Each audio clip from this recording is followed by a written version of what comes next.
Olá a todos, sejam bem-vindos a mais um. Nesse tipo de vídeo, eu vou fazer algo que geralmente não faço. Eu geralmente vou fazer um comentário em cima de um vídeo, né? Geralmente eu não faço tipo de react, que o pessoal chama, né? Geralmente eu não gosto muito desse tipo de react porque isso acaba concentrando demais na pessoa, né? Isso acaba criando uma espécie de centralização em indivíduos, né? Eu geralmente acho que ideias não devem ser discutidas centradas em indivíduos, mas nesse caso, eu abri uma exceção porque eu acho que é muito difícil, às vezes, quando a gente faz esse tipo de comentário, a gente não correr o risco de focar na pessoa, né? Geralmente, o risco é muito grande que foque nas pessoas. Aqui eu não quero focar em nenhum indivíduo, não sei, que não vai ser o Pondé. Eu gostava muito da Thaís Oyama quando ela fazia o programa, ela não tá mais no programa.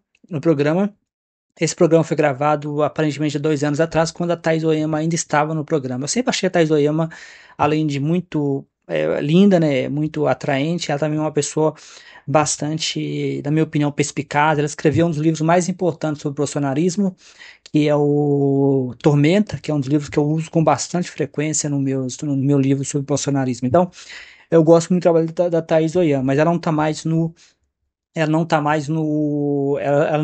no Linhas Cruzadas. Nesse que você pode chamar de react, eu vou reagir, né, a um comentário do Pondé, né? O Pondé, nesse comentário, ele está falando sobre o que ele chamou de o ateu todinho, né? Que o ateu todinho, na visão dele, é aquele ateu que está sempre ali reagindo, sempre tentando mostrar que Deus não existe. Talvez esse ateu todinho, né? Esse, talvez esse ateu todinho que o Pondé está se referindo seria o que eu chamei de ateu uga-uga, né? Que é um ateu mais reativo, que é um ateu mais ali, é, um ateu ali que está sempre reagindo a querendo provar que Deus não existe, sempre nesse processo de provar que Deus não existe.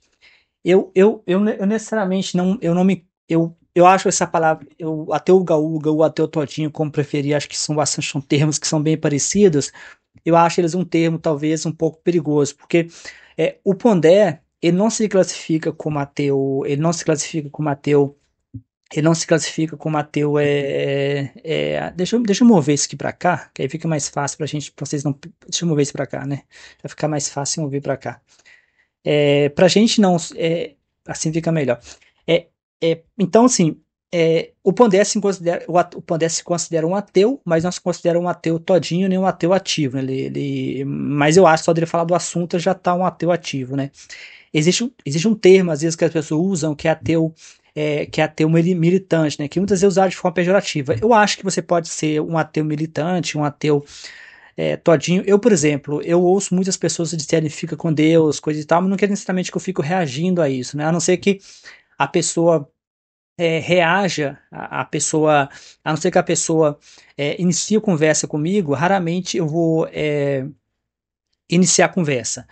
Eu não acho que o Rich Dawkins seja um ateu todinho, né? Ficou uma coisa meio assim. Ele não chamou o Rich Dawkins de ateu todinho, mas ficou uma coisa meio assim.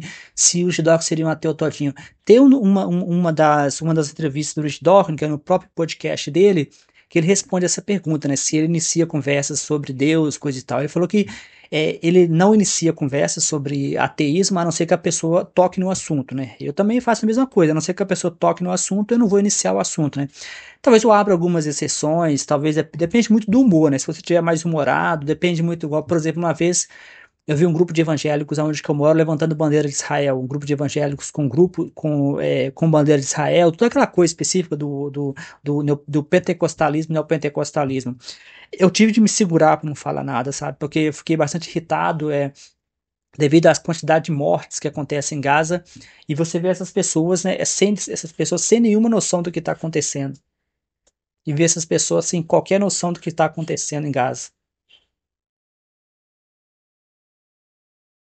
E ver essas pessoas sem qualquer noção do que está acontecendo em Gaza, isso para mim acaba sendo uma coisa um pouco irritante, né? Que ver essas pessoas sem qualquer noção do que está acontecendo em Gaza, né?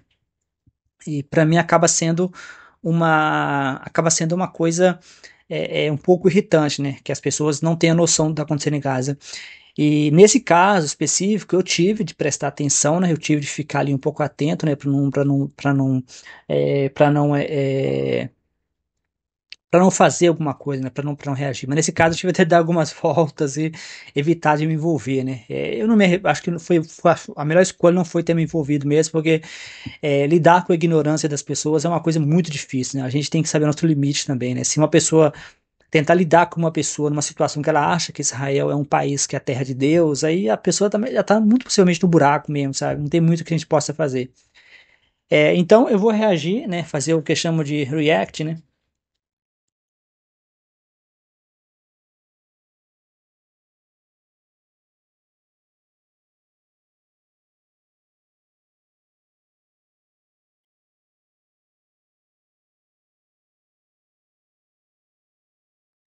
Então eu vou fazer o que as pessoas chamam de react, né? Do vídeo. Será que o Richard Dawkins é um ateu todinho? Porque ele escreveu alguns livros sobre isso, e daí, num desses livros, aqui traduzido, Deus, um Delírio, ele diz que o ensino da religião, principalmente para crianças, é uma coisa, na opinião dele, altamente nociva, altamente deletéria, porque, por exemplo, você dizer para uma criança sobre a existência do inferno, segundo ele, pode criar marcas para o resto da vida, um trauma para o resto da vida dessa criança, e que isso não deveria ser permitido. Você acha que o Dawkins exagera? Eu acho que o Dawkins toma parte. Antes eu queria fazer um comentário. Eu concordo com essa visão do Rich Dawkins. Eu não sabia dessa visão do Rich Dawkins, estou sabendo agora, mas eu concordo com essa visão, né? Está de acordo com dados, está de acordo com visões provadas. Eu, por exemplo, tenho uma experiência, né? Uma experiência no qual eu tenho uma imagem na minha cabeça, né? De eu passando na frente de uma igreja evangélica, de uma igreja e o diabo na porta da igreja, né? Isso é uma imagem que eu tenho na minha cabeça. Eu estou ciente de que muito possivelmente essa imagem é a criação da minha imaginação, sabe? E só para lembrar que muitas vezes é possível sim que a gente tenha esse tipo de especialmente crianças que têm a imaginação muito tem a imaginação muito fértil, né? Então criança que tem imaginação muito fértil, é muito provável que tenha essa possibilidade. Eu tenho essa imaginação de um diabo na porta de uma igreja, mas eu acredito que tem a ver com a forma como os pastores geralmente pregavam antigamente, né? Especialmente os pastores pentecostais e não pentecostais, daquela forma mais gritante, né? Aquilo sempre me assustou. Então, eu acho que tem sim a possibilidade. Eles vão falar mais sobre isso mais pela frente, mas eu vou adiantar uma coisa. A Tracy Harry, que é uma ateísta, que eu já comentei com ela várias vezes no canal, tem uma apresentação dela no qual ela comenta a experiência dela de receber relatos de pais, né? Os pais já relataram geralmente tem aquela cena, né, aquela situação no qual um dos pais abandonam a igreja, né? E só que os pais decidem que o filho ainda pode ir à igreja, né? Eles decidem que você pode ir à igreja. Ela comentou que ela recebe muito esse tipo de depoimento, que um dos pais, o pai ou a mãe, decide abandonar a igreja, mas os pais decidem que tá ok deixar os filhos continuarem a frequentar a igreja. Ela comentou que um relato bastante comum que eles recebem é quando um dos filhos passa a achar que o pai ou a mãe, né, que virou ateu, vai para o inferno, né? Então, mesmo que as igrejas não falem abertamente, né, sobre o inferno, não faça em forma de ameaça, isso está implícito na mensagem de Jesus, né? Jesus disse várias vezes sobre a questão do inferno, né? O inferno é central no cristianismo, né? A ideia de céu e a ideia de inferno, a ideia de crianças boas e crianças ruins, isso está implícito no cristianismo, né? É claro que quando a gente fala de religião, não são todas as religiões que têm a visão de inferno, né? O budismo não tem a visão de ferro, né? Claro, aqui a gente está classificando o budismo como religião. Nós temos toda aquela questão se budismo é ou não religião. Mas o budismo geralmente não entra nessa lista. Isso é para lembrar que a visão de inferno ela depende bastante da religião. Mas no cristianismo, o inferno é central, né? O inferno e paraíso. Então, sim, de acordo com a minha experiência pessoal quando eu era criança, de acordo com relatos que a Tracy Harrell tem recebido, tem sim um impacto. Somente por curiosidade, o Japão tem passado um conjunto de leis, né, que essas leis têm essas leis têm tentado, essa lei criminalizaram, né, o uso de figuras de inferno, né? Eles estão tentando, né? Isso tem um caso bem interessante do Japão, no qual uma igreja que foi criada na Coreia do Sul, né? Que de uma pessoa da Coreia do Sul conversou com Jesus, né? Aquela história clássica de alguém que conversa com Jesus e tem uma conversa com Jesus. Aqui a pessoa criou acho que a igreja da unificação, que é enorme lá na Coreia do Sul, e tem no Japão também. O Japão está tentando fechar essa igreja devido a vários casos de violência. Teve um caso que o filho matou o pastor, parece, porque a mãe deu todo o dinheiro para o pastor e o filho foi lá e matou o pastor. Então eles estão passando leis, né, que estão tentando, agora está classificando como, agora é classificado como violência infantil, você ameaçar os seus filhos com a figura de inferno. Parece que estão tentando fazer de forma cuidadosa, porque para não entrar naquela área de intolerância religiosa que nós vamos falar mais pela frente. Mas é um desafio que o Japão, na minha visão, está enfrentando de frente, né? É uma coisa que o Brasil deveria fazer também. Mas, infelizmente, acho que a probabilidade é muito baixa, né? O Brasil é um país dominado pelo catolicismo, né? Quando não foi o cristianismo, foi o evangelho. E agora, com a subida do catolicismo de novo ao poder, né, eles estão voltando de novo, né, agora tem a bancada católica romana, tem toda aquela questão do acordo que o Lula fechou, que eu vou talvez falar disso mais pela frente, mas eu estou escrevendo sobre isso, mas eu já fiz uma postagem de blog sobre o acordo que o Lula fez com a Igreja Católica, que é recente esse acordo, né, o Daniel Sotomayor chegou a comentar esse acordo, eu pesquisei e é bem bizarro mesmo, mas vamos continuar a ouvir. Pelo todo, no caso do ensino de crianças. Qualquer pessoa que conhece um pouco mais de religião, seja filosofia, história, ensino religioso, sabe muito bem que você pode falar de religião, ensinar religião para crianças sem fazer com que elas se sintam condenadas ao inferno por isso. Tudo depende da abordagem. Mas a ideia do inferno, às vezes, não atemoriza porque você pode ir para lá. A ideia do inferno pode aterrorizar uma criança porque ela pode ouvir que os pais dela podem ir para lá. Pode, mas o que eu estou dizendo é que você pode.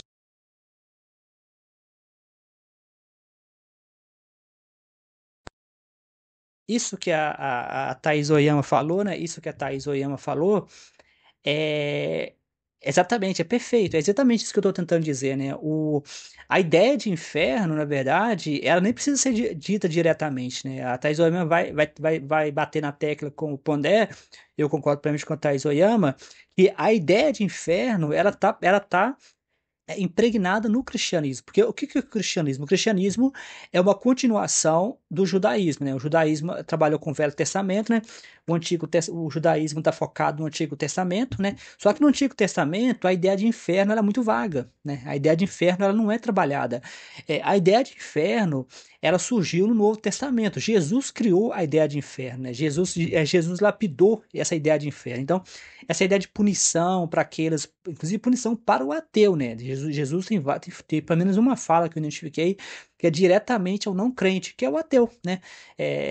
Então, assim, o inferno ele é central e ele foi criado especificamente pelo cristianismo. Então, assim, o judaísmo, porque usa o Velho Testamento, é um pouco mais vago, mas Jesus não somente trouxe a ideia de inferno, como lapidou a ideia de inferno. Então, não faz sentido a gente falar. A gente pode ser que a ideia de inferno seja um pouco menos trabalhada hoje, né, para tentar talvez amaciar a carne. Tanto que tem toda uma polêmica do livro de Pedro, que nunca entrou na Bíblia, né? Esse livro de Pedro, que nunca entrou na Bíblia, tinha um inferno muito mais doloroso, né? O inferno era muito mais descrito como ele é. Então, o fato do livro de Pedro não ter entrado já mostrava uma preocupação com o inferno antes mesmo quando a Bíblia foi juntada, né? A Bíblia é um juntar de vários livros que foram juntados pela Igreja Católica. Alguns livros entraram, outros não entraram. Um dos livros que não entraram é o livro do inferno de Pedro, né? Que é muito pior do que esse inferno que Jesus trouxe.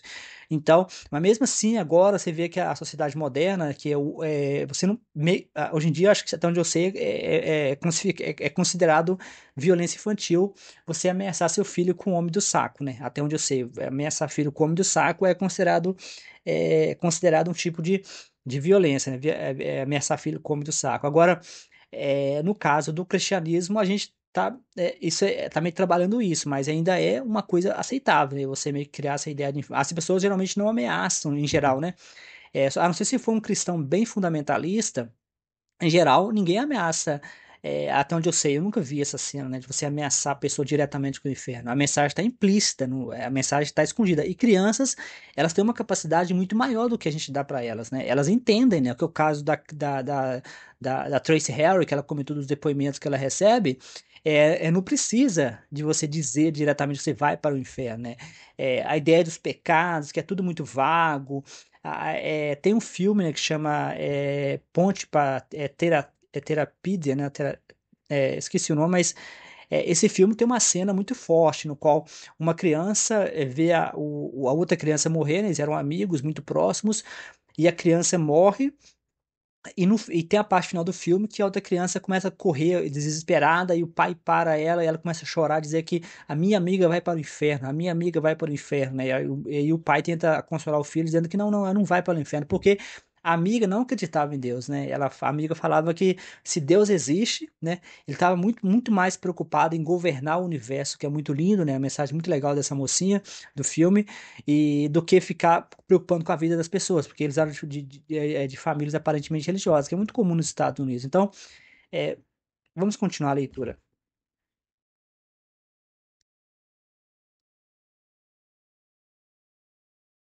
Pode falar de religião e de Deus e nunca falar de inferno, certo? Existem as mais criativas formas de você discutir religião com crianças sem ter que falar para elas que o inferno existe. Não, Você na Igreja pode. Católica, eu suponho. Não, você pode dizer. Os católicos e os cristãos são obcecados pelo inferno, os judeus não.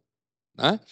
Você pode falar para a criança sobre religião e, por exemplo, dizer que, ah, assim como os profetas de Israel falavam que Deus não quer sacrifícios animais, Ele quer que você cuide das viúvas e dos órfãos. Você pode falar de religião para as crianças, tornando a religião um recurso criativo e ativo na relação com o mundo. Entende o que eu estou dizendo?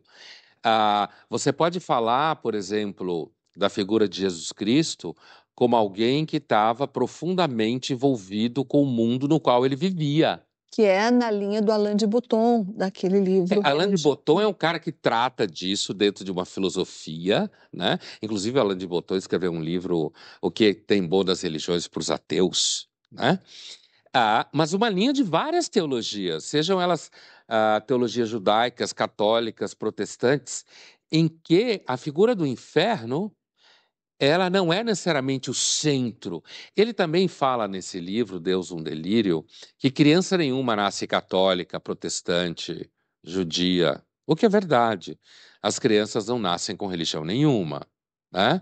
Assim como as crianças não nascem sabendo falar língua nenhuma. E elas vão aprender a falar a língua do ambiente que elas estão vivendo, né? Então, como as religiões elas fazem parte do contexto cultural da maior parte das pessoas, é claro que uma criança vai acabar assimilando a religião dos pais.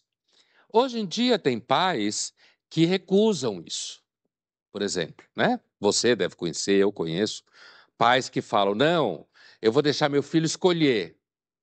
O que normalmente dá numa coisa meio esculhambada. O filho vai acabar acreditando em sereia, ETs, acreditando nele mesmo, acreditando em barra de Axis. Quer dizer, essa história de pais cabeças que falam, não, eu não vou obrigar meu filho a ter religião nenhuma, porque ele vai escolher. Normalmente ele vai escolher a religião do Instagram, certo? Então, quer dizer, eu acho que o Dawkins, assim como outros neo-ateus, como se falam e tal, muito influenciados pelo darwinismo, eles se alimentam de uma teoria que não deixa de ser verdade, de que, historicamente, as religiões cometeram absurdos e que muitas pessoas já torturaram muitas pessoas por causa de religião. Eles têm razão com isso. O que as duas coisas, os dois reparos que eu colocaria é que nem todo mundo tem uma experiência religiosa dessa ordem. E isso é uma das coisas que a teologia ao longo do século XX aprendeu bem. é lidar com a mensagem religiosa tomando cuidado com essas dimensões muito sombrias, né? E a outra coisa é que a fórmula, vamos educar todo mundo para ser ateu, não garante nada. Você teve ateísmo sistemático na União Soviética e foi uma catástrofe. Eu acho que esses ateus, neo-ateus, eles acabam pregando o ateísmo como se você for ateu garante muita coisa. Eu tenho certeza que, sendo ateu, isso me poupa de cair na mão de picaretas religiosos. Sem dúvida nenhuma, isso é verdade. Agora, tem um monte de gente por aí que é ateu e acredita um monte de besteira. A história vai salvar o mundo, a política vai salvar o mundo, a democracia vai salvar o mundo, a ciência vai salvar o mundo. O mundo não tem salvação. Vamos agora para o nosso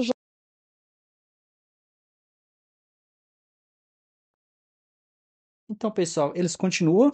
Eu queria só talvez fazer uma observação aqui, uma correção, né? Porque quando o Pondé fala da União Soviética, Pondé, tá difícil, né? Porque, assim, nós sabemos que aquele é um ateísmo de Estado. O ateísmo de Estado foi um ateísmo imposto, né?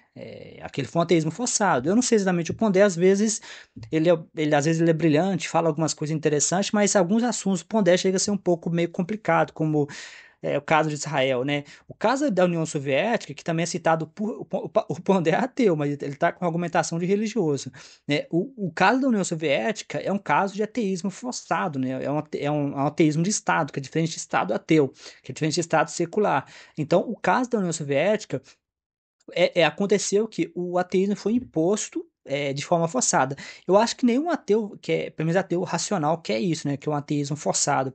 Mas nós temos experiências muito melhores, como países como a Suécia, por exemplo. Aí, eu estava até vendo uma discussão esses dias sobre isso, né? De que a outra parte que o Pondé falou também que chamou atenção que tem a ver com. Eu estava vendo 4 mulheres discutindo o vídeo, discutindo o Daniel Sotomayor. E uma das coisas que o Pondé falou, elas também falaram, de que é ateu, não é garantia de nada, de que é ateu, coisa e tal. Vamos deixar bem claro que essa visão, na verdade, ela geralmente vem de grupos religiosos, né? Essa visão, ela vem de uma ideia de que o ateu tem que ser perfeito para ser aceito. Não existe isso, né? Isso, na verdade, é um sintoma de pessoas que estão em posição de poder, né? Essas pessoas estão em posição de poder e exigem perfeição dos outros. As mulheres passam por isso, né? As mulheres, em geral, precisam ser mais perfeitas do que os homens no trabalho para ter reconhecimento. Geralmente a mulher faz qualquer erro, né? Tinha de ser mulher, por exemplo, no trânsito, né? Então, esse tipo de comportamento no qual você exige perfeição de um lado acaba sendo uma coisa especificamente de. Eu não sei, obviamente não o Pondé tá tirando dessas argumentações, mas tá fraca, né? Tá ruim, né? O Pondé é um ateu, né? É um ateu, ele falou que não é um ateu praticante, mas a argumentação dele tá fraca, né? Tá ruim, né? Tá ruim. Então, assim. A ideia que ele comentou de que ateu não é coisa e tal, ateu não é sinal de perfeição, isso tem a ver com uma argumentação vinda de religiosos, né? Geralmente apologéticos. Eu não acho que o ateísmo faz uma proposta de ser perfeito, né? O ateísmo, até onde eu sei, o ateísmo não faz uma proposta de ser perfeito. O ateísmo ele é imperfeito como o religioso é imperfeito, né? Só que o ateísmo ele tem a tendência a aceitar a sua imperfeição, né? Ele não faz uma promessa de moralidade superior, não existe isso. Não sei de onde as pessoas tiram essas coisas, né?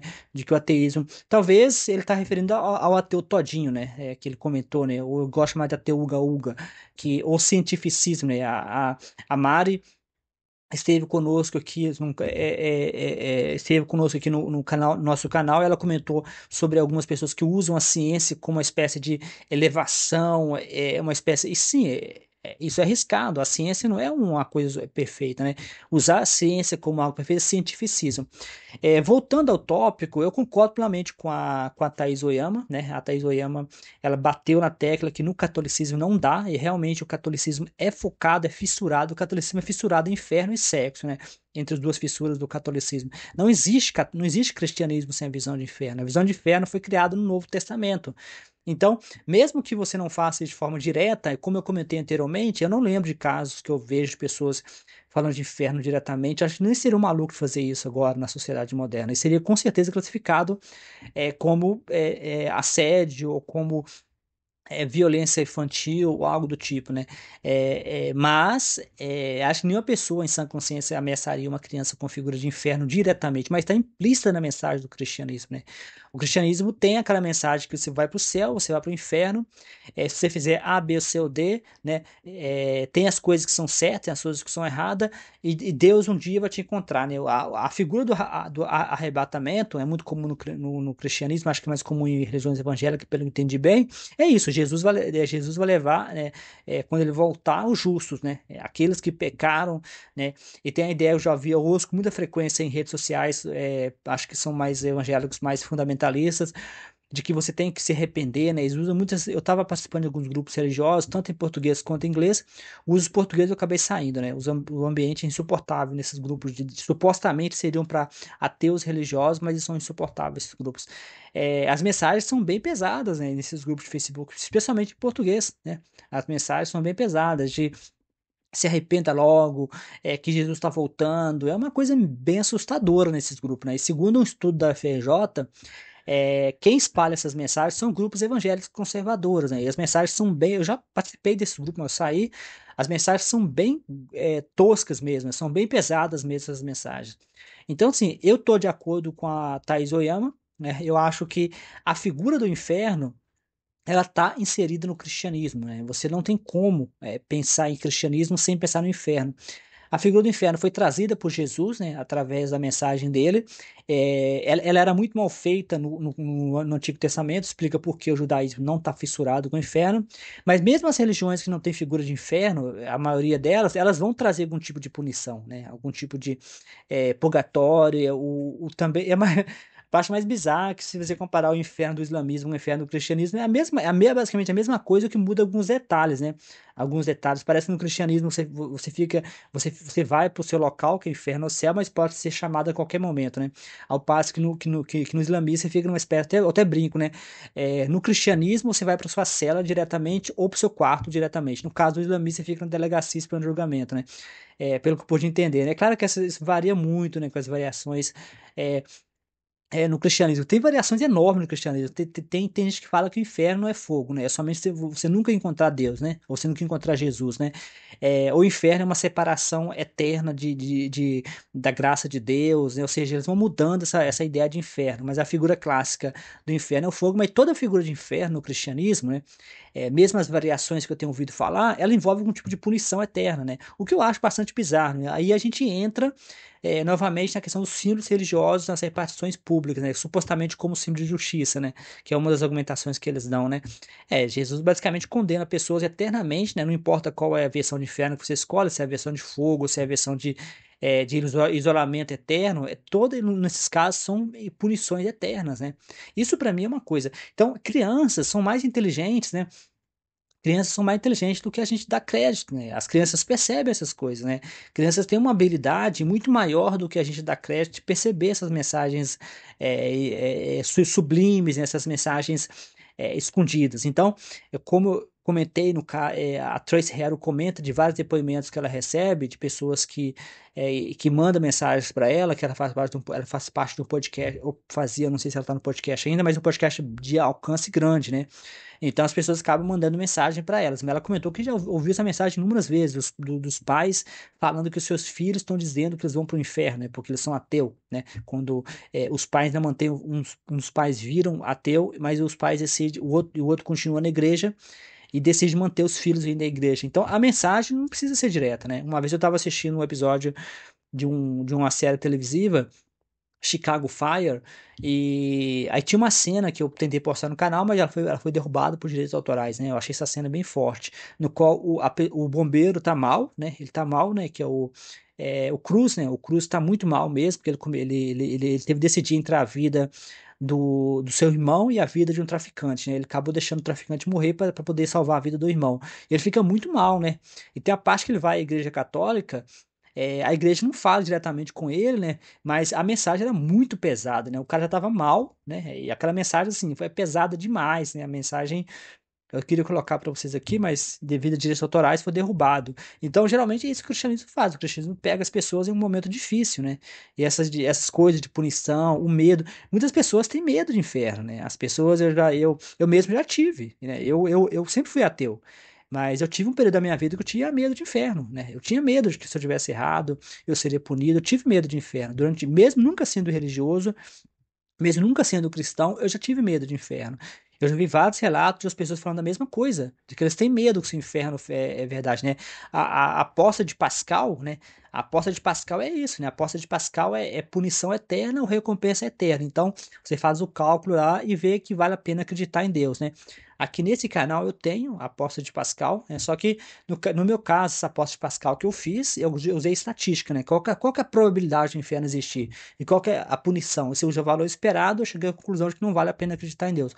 Pascal falou que valia a pena acreditar, mas eu acho que a resposta de Pascal, ela também pode ser derrubada de outras formas, né? Um argumento clássico para derrubar a aposta de Pascal é de que existem vários infernos em várias religiões, né? Mesmo que você faça tudo para não ir para o inferno do cristianismo, você pode estar indo para o inferno de outra religião, né? Nem todas as religiões têm a figura de inferno, mas todas que têm uma figura de punição, que seja, você pode estar sendo condenado. Eu fiz tudo que o cristianismo pediu para mim fazer, mas e o inferno da outra religião, né? Uma vez eu ouvi um rapaz comentando o seguinte, que no podcast a Experiência Teísta, né? O que ligou para eles lá, né? O que ligou para eles, né? Que eu acredito no inferno do islamismo. A pessoa falou, você é cristão, né? Aí falou, o inferno do cristianismo, o inferno do islamismo é muito pior do que o inferno do cristianismo, né? A pessoa meio que se defendeu, vou acreditar no inferno do islamismo porque é pior, né? É um inferno muito pior. Então, assim, lembrando que o inferno do cristianismo poderia ser pior, né? Se o livro de Pedro tivesse continuado na Bíblia, né? O inferno teria sido muito pior. Então, pessoal, vai ficar por aqui. E é isso, eu geralmente não faço esse tipo de react, né? Nesse caso eu fiquei muito tentado a fazer, porque adorei essa apresentação do Pondé e da Thaís Oyama, mas tem vários pontos que eu discordo do Pondé, né? Eu achei como o Pondé falou, ele não é um ateu todinho, ele não é um ateu ativo, e eu achei que as argumentações muito fracas, né, do Pondé, né? Uma argumentação que dá para entender, né? Mas eu achei assim meio fraca, né, minha visão. Acho que ele falou em vários pontos, mas acho que a Thaís Oyama foi muito melhor do que ele, né? Em geral, a Thaís Oyama costuma ser muito mais, na minha visão, né? Ela costuma ter uma visão muito mais aprofundada. E eu gosto muito da Thaís Oyama, acho ela uma muito boa apresentadora. Gosto do livro que ela publicou sobre o Bolsonaro, que é Tormenta. E é isso, pessoal. Um abração, até mais.